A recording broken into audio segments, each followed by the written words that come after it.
Hey, so I saw a video on TikTok, and because I have nothing better to do, I decided to try and mess around with trying to make a mug out of a normal glass and 3 zip ties.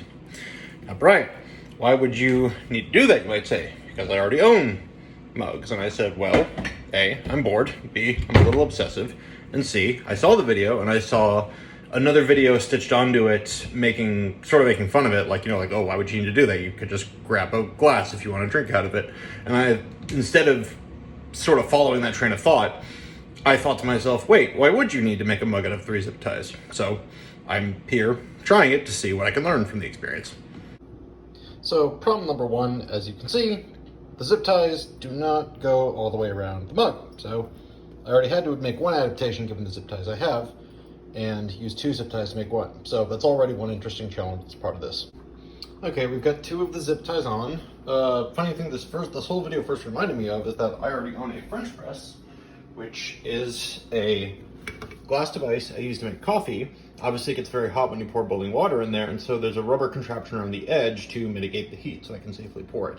So I'm already seeing kind of an analogous function for why you make a mug handle out of zip ties, but those are only just the braces. Let's see if the rest of this holds up. So that didn't take long. It took about 3 minutes, and I had to use 6 zip ties instead of 3 because, like I said before, they were too short. So this is the version before I would cut off the extra bits, but it's here, it's working, I can hold it, I can pour it. It is a glass turned into a mug. If I were to quickly make some observations about the whole process, it's that if I were concerned about temperature, as you can see, my fingers are making contact with the glass right. But maybe this is easier to handle since your knuckles are obviously less sensitive than your fingertips when it comes to temperature. So who knows, I'm gonna put something in it and try and drink it. Okay, well, this is either gonna end with a lot of water spilled everywhere or I will be slightly less thirsty. We have a mug of water held up with a kind of thin, I would say, but it's functioning handle. So let me do a sample normal grip. That feels way colder. Temperature doesn't bother me, my skin's not sensitive, but right off the bat, I'm like, okay, well, that's one use for this process. Let's try and drink.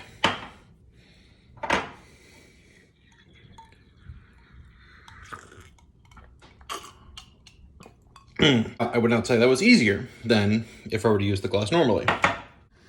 So you may be asking, Bryant, you burned 6 zip ties, and you proved that it was easier to drink out of the glass the way you're used to, as opposed to using this improvised handle. What are you trying to prove here? And I'm like, well, okay, yeah, that's not easier for me.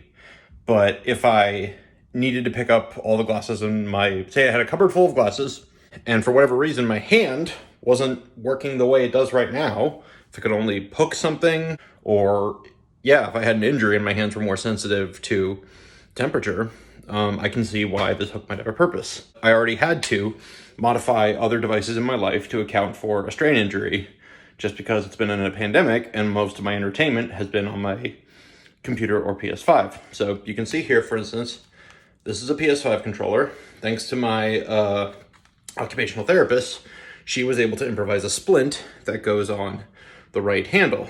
Now, why do I have it on the right and not the left? Well, there's a lot, if you're familiar with the PS5, there's a lot more happening on those buttons on the right than there are on the left. I just saw a lot of people making fun of the original video, and while I don't doubt that the video with the Coke poured in that glass was meant to be kind of a goof, and I'm just kind of like, oh, okay, I get it, we've all been in jobs plenty of times where someone tries to reinvent the wheel and you've been like, why don't we just do this the way it normally works and we'll get 10 times better results.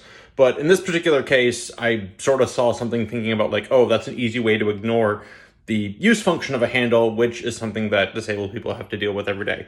Ever since I got my strain injury, I have been taking less for granted the full mobility that I've had for most of my life. One day I could be injured. That could leave me with less mobility than I had before. And that could lead to changes in my life, changes in the things around my house, and it could happen to you too. I wanted to put into video form what seemed obvious in my head.